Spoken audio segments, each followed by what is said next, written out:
오늘 성경 말씀은 출애굽기 11장 4절에서 8절입니다. 애굽의 바로 왕은 9가지 재앙을 당했음에도 불구하고 하나님의 말씀을 듣지 않았습니다. 그러자 모세는 이제 10번째 재앙을 경고한 후에 심히 노하여 바로 왕 앞에서 나왔습니다. 처음에는 성질 한번 내지 못하더니 10번째 재앙을 선포할 때쯤 되니까 모세도 하나님의 능력으로 바로 왕 앞에 노하며 대적할 수 있는 존재가 된 것입니다. 모세는 하나님께서 밤중에 애굽에 들어가셔서 바로의 장자로부터 시작해서 여종의 장자뿐 아니라 모든 생축에 처음 난 것은 모두 죽일 것이라고 경고하였습니다. 왕이 보좌에 앉아 있든지 맷돌 옆에서 곡식을 가는 여종이든지 신분의 고하를 불문하고 하나님께서 모든 애굽의 장자와 첫 소생을 죽일 것이라는 것이 10번째 재앙이었습니다. 그래서 이 10번째 재앙으로 애굽 전역에는 전무후무한 큰 곡성이 있을 것이라고 경고하셨습니다. 반면에 이스라엘 자손들에게는 그렇지 않다고 하였습니다. 오늘 본문 7절, 그러나 이스라엘 자손에게는 사람에게나 짐승에게나 개도 그 혀를 움직이지 않으리니 여호와가 애굽 사람과 이스라엘 사이에 구별하는 줄을 너희가 알리라. 여기 개가 혀를 움직이지 않는다라는 것은 짖지 않는다는 뜻입니다. 사람이 죽으면 집에서 곡소리가 나고 짐승이 죽어서 나가면 개들이 짖는데 이스라엘 백성들이 사는 고센 지역에는 개들도 혀를 움직이지 아니하고 편안히 누워 자는 고요한 평안이 있다는 말입니다. 그리고 이 사건을 통해 여호와께서 애굽 사람과 이스라엘 사람을 구별하시는 줄을 너희가 알게 될 것이라 하였습니다. 하나님은 구별하시는 하나님이십니다. 애굽 사람과 이스라엘 사람을 구별하시는 하나님이신 것입니다. 애굽 사람과 이스라엘 사람을 비교해 보면 처음에는 애굽 사람이 압도적으로 강했습니다. 애굽 사람의 손에는 채찍이 있었습니다. 그것으로 이스라엘 사람들의 등을 때렸습니다. 애굽 사람의 뒤에는 강한 군대의 무력이 뒷받침해주고 있었습니다. 이처럼 애굽은 강하고 이스라엘은 약했습니다. 그러나 하나님께서 그 둘 사이에 개입을 하시니까 전세가 역전이 된 것입니다. 애굽 사람들에게는 큰 곡성이 있지만 이스라엘 백성들에게는 평안과 고요함이 있다고 하셨습니다. 지구상에는 피부색으로 보면 백인종, 황인종, 흑인종이 있습니다. 국적으로 보면 대한민국, 일본, 미국, 영국 등 여러 나라가 있습니다. 성경을 볼 때에 영적으로 인류는 정확하게 두 부류로 나눕니다. 즉 영적으로 인류는 애굽 사람인가 아니면 이스라엘 사람인가 로 나누어질 수 있습니다. 이스라엘 백성은 하나님의 택하신 백성의 모형입니다. 반면에 애굽 사람은 하나님이 택하지 않은 백성의 모형입니다. 이스라엘 백성은 양의 모형입니다. 그러나 애굽 백성은 염소의 모형입니다. 바꿔 말해 좋은 나무와 나쁜 나무요 알곡 아니면 가라지입니다. 이 두 가지 종류의 중간은 없습니다. 영적으로 이 두 부류만 존재할 뿐입니다. 그러면 이 두 부류의 사람들 사이에는 어떤 차이가 존재하며 어떤 때에 그런 차이가 나타나는 것일까요? 또 왜 그런 차이가 중요할까요? 누가복음 16장에 부자와 거친 나사로 이야기가 나옵니다. 부자는 날마다 잔치하며 잘 살았지만 하나님을 믿지 않았습니다. 나사로는 거지였고 부자의 상에서 떨어지고 버려지는 음식을 주워 먹고 살았습니다. 그러나 그는 하나님을 섬기던 사람이었습니다. 그 둘이 죽어 나사로는 아브라함의 품, 천국에 들어가게 되었고 부자는 음부, 지옥에 떨어지게 되었습니다. 그런데 부자가 지옥에서 얼마나 뜨겁고 목마른지 손가락에 물을 찍어서 자신의 혀에 대달라고 요구하였습니다. 그때에 아브라함은 하나님께서 큰 구렁을 두셔서 음부와 천국 사이에 왕래할 수 없게 하셨다고 하였습니다. 천국 백성과 지옥 백성 사이에는 큰 구렁 같은 차이가 있다는 것입니다. 이 차이는 영원 전부터 있었습니다. 하나님의 택한 백성들은 영원한 때, 즉 창세 전부터 그리스도 예수 안에서 택함을 받은 백성인 것입니다. 하나님께서 영원 전부터 택한 백성들을 미리 사랑하시고 미리 예정하신 것입니다. 그러나 택함 받지 못한 백성들은 뱀의 후손으로서 가라지로서 염소로서 미리 사랑하심과 미리 예정하심의 은혜를 받지 못한 것입니다. 그러므로 이 두 부류는 시작점은 따가 점차 차이가 나는 것이 아니라 처음 즉 영원 전부터 차이가 있었던 것입니다. 또한 이 두 부류 사이에는 은혜에도 차이가 있습니다. 하나님은 택자든 불택자든 공통으로 주시는 은혜가 있습니다. 선인과 악인에게 햇빛도 주시고 비도 주시고 물도 주시고 밥도 주시고 옷도 주십니다. 이렇게 선인과 악인에게 하나님은 공통적인 은혜를 주십니다. 이것을 가리켜 보통 은혜 혹은 일반 은총이라고 합니다.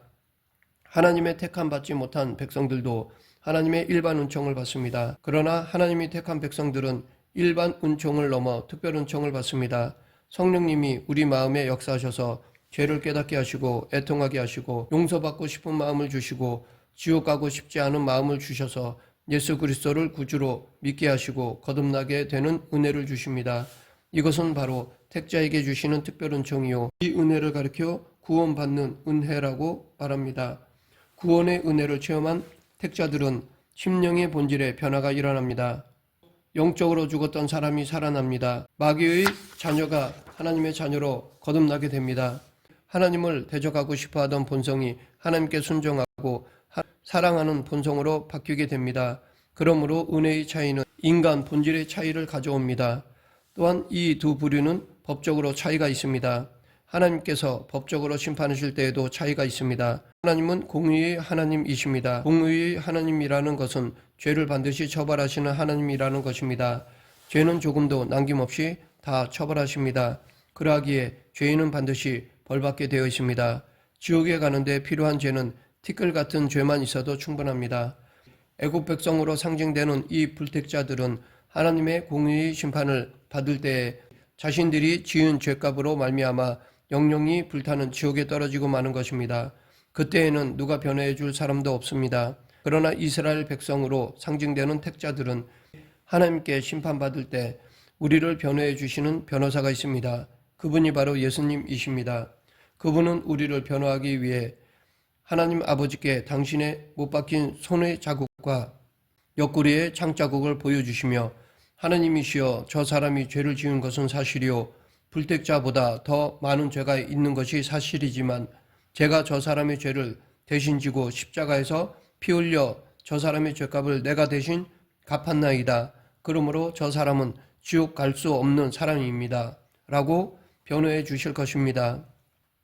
이 변호로 말미암아 우리 택자들은 죄가 아무리 큼에도 불구하고 예수님이 한번 우리를 위해서 십자가에서 벌 받으셨기 때문에 우리는 지옥을 면죄받고 천국에 들어가는 것입니다. 우리가 죄가 없어서 천국에 가는 것이 아닙니다. 예수님께서 우리 죄를 위해 대신 벌 받으셨기 때문에 가는 것입니다. 그러므로 불택자와 택자의 차이는 하나님의 심판대 앞에서 변호사가 있느냐 없느냐 하는 차이입니다. 이렇게 양과 염소의 차이는 영원한 차이요, 은혜의 차이요, 본질의 차이요, 심판의 차이요, 섭리의 차이가 있는 것입니다. 이 둘 사이에 큰 구렁은 건널 수 없습니다. 그러면 나는 양인가 염소인가, 택자인가 불택자인가 하는 의문이 생길 것입니다. 그것은 이 두 부류의 인간이 차이를 드러내는 5가지 경우를 생각해 보면 알 수 있게 됩니다. 첫째, 말씀을 들을 때입니다. 말씀을 들을 때 어떻게 반응하는가를 보면 알 수 있습니다. 말씀을 들을 때 이 말씀이 진리이다, 내가 이 말씀에 다 순종은 못하지만 순종하며 살아야겠다라는 마음이 든다면 그분은 택자입니다. 그러나 교회에 와서 예배를 드리고 말씀을 들어도 나와는 상관없는 말씀이므로 나는 내 마음대로 살겠다라는 마음이 들면 불택자인 것입니다. 교회에 와서 예배를 드린다고 해서 모두 택자가 아닙니다. 교회 안에도 알곡과 가라지가 있으며 양과 염소가 있습니다. 그리고 그 차이는 말씀을 들을 때에 나타납니다. 둘째, 죄를 지었을 때입니다. 택자와 불택자는 죄를 지었을 때에도 차이가 납니다. 택자는 죄를 지으면 자신이 저지른 큰 죄로 인해 슬퍼합니다.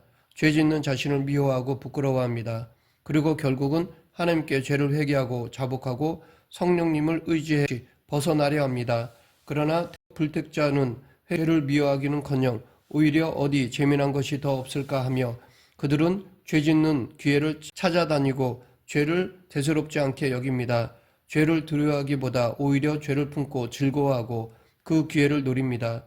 죄를 지어도 불택자는 회개할 대상도 없거니와 회개할 필요도 느끼지 않습니다. 그렇기 때문에 죄를 지어도 택자와 불택자는 차이가 납니다. 셋째, 강한 유혹이 올 때입니다. 택자와 불택자는 강한 유혹이 왔을 때에도 차이가 납니다. 택자는 유혹이 오면 신앙의 양심을 택합니다. 왜냐하면 하나님의 말씀이 두렵기 때문입니다. 그러나 불택자는 양심보다는 자기 이익을 우선으로 삼습니다. 정의보다는 정욕이 앞서게 됩니다. 양심과 하나님에 대한 두려움이나 죄책이 없습니다. 이처럼 강한 유혹이 올 때에 택자와 불택자는 선택이 다릅니다. 넷째, 실패했을 때입니다. 인생이 실패했을 때에도 차이가 드러납니다. 항상 성공만 하는 사람은 없습니다. 욥과 같은 믿음이 좋은 사람도 큰 어려움을 당하였습니다. 자식 10명이 모두 죽고 재산도 하루아침에 날아가고 몸도 병들어 기왓장으로 긁어야 되는 비참한 신세가 되었습니다. 그래도 욥은 이르되 내가 모태에서 알몸으로 나와 싸운지 또한 알몸이 그리로 돌아가올지라 주신 이도 여호와시요 거두신 이도 여호와시니 여호와의 이름이 찬송을 받으실지니이다 라고 하며 입술로도 죄를 범치 않았습니다. 의인은 인생을 살다가 실패를 해도 욥처럼 하나님을 원망하지 않습니다. 그러나 불택자는 실패하면 평소에 믿지도 않던 하나님부터 원망합니다. 그리고 다른 사람들을 원망하다가 좌절하며 넘어집니다. 이처럼 인생 실패 시에 하나님의 택자와 불택자는 차이가 납니다. 다섯째, 생이 끝날 때입니다. 이것이 가장 큰 차이입니다. 택자는 하나님께서 보내신 천사가 와서 그 영혼을 받들어서 천국으로 이끌어갑니다. 그래서 돌아가시기 전에는 고통받을지 몰라도 죽는 순간만큼은 큰 평화가 있습니다. 반면에 불택자는 검은 사자가 와서 지옥으로 끌고 가기 때문에 안간힘을 쓰고 버팁니다. 이렇게 죽을 때 모습이 굉장히 다릅니다. 교회의 역사를 보면 교회가 세상과 분리되고 교회와 세상이 구별될 때에는 교회가 세상의 소금과 빛의 역할을 하였습니다. 교회가 1세기 초대교회 때부터 313년 밀라노 칙령이 발표될 때까지는 세상과 아주 달랐습니다. 세상은 교회를 핍박했습니다. 로마의 12명의 황제가 그리스도인들을 핍박해서 예수 믿는 사람들은 카타콤으로 들어가고 사자에게 물려 죽는 핍박을 당하고 모든 권리를 빼앗기는 등의 어려움을 많이 당했습니다. 그래서 사람들은 예수 믿는 사람들을 보면 저 사람은 크리스천이다, 즉 보통 사람과는 다른 사람이다 라고 불렀던 것입니다. 이렇게 교회가 세상과 구분되었을 때에는 하나님께서 교회에 힘을 주셨습니다. 그런데 300년대에 로마의 콘스탄틴 황제가 나타났습니다. 사람들은 그를 기독교를 인정해준 위대한 황제라고 추앙하지만 역사가의 눈으로 볼 때에는 콘스탄틴만큼 가짜 신자는 없다고 생각합니다. 그는 십자가를 칼과 방패에 그렸습니다. 그리고 자기가 정권 다툼을 할 때 십자가를 이용했습니다. 십자가를 가지고 전쟁에 승리하리라는 목적을 가졌던 것입니다. 그는 십자가를 그려 넣은 칼을 가지고 사람들을 찔러 죽였습니다. 십자가를 그려 넣은 방패로 칼을 막았습니다. 그런 방법을 통해서 성공을 하고 로마 황제가 된 것입니다. 그런 이유로 313년에 소위 밀라노 칙령이라는 것을 발표해서 기독교를 로마에서 인정받는 공인된 종교로 인정을 해준 것입니다. 콘스탄틴 황제 후 테오도시우스 2세라고 하는 황제는 381년에 기독교를 로마의 국교로 인정하였습니다. 그래서 기독교가 세상과 다른 종교에서 점점 세상과 합해지는 종교가 되어버리고 말았습니다. 국교가 되어 교회인지 세상인지 알 수 없게 되고 말았습니다. 그래서 그로 말미암아 교회는 중세 천년의 영적 암흑기로 들어가게 되었습니다. 교회는 세상과 영원 전부터 차이가 났고 본질적으로 다른 것입니다. 그렇기 때문에 교회는 세상과의 차이를 더 드러내야 합니다. 세상과는 더 달라져야 합니다. 말씀에 근거해서 세상과는 다른 것을 보여줘야 합니다. 세상과 구별된 즉 거룩한 교회가 되어야 합니다. 말씀을 맺겠습니다. 고린도 후서 6장 17절 너희는 저희 중에서 나와서 따로 있고 부정한 것을 만지지 말라. 우리가 세상의 빛과 소금이 되려면 달라져야 합니다. 교회가 거룩함을 유지해야 합니다. 공의와 정의를 실현하는 교회가 되고 성도 개개인이 세상 세태에 끌려가는 것이 아니라 말씀에 근거해서 거룩한 삶을 살아야 합니다. 세상 사람들과 구별된 거룩한 삶을 살아가는 저와 여러분이 되길 간절히 축원합니다. 기도하겠습니다. 생사와 화복을 주관하시는 하나님 아버지, 비록 세상 안에 살아가지만 세상 속에서 빛과 소금의 사명을 감당하는 거룩한 천국 백성으로 살아가는 성도가 되게 하여 주시옵소서. 예수님 이름으로 기도드립니다. 아멘.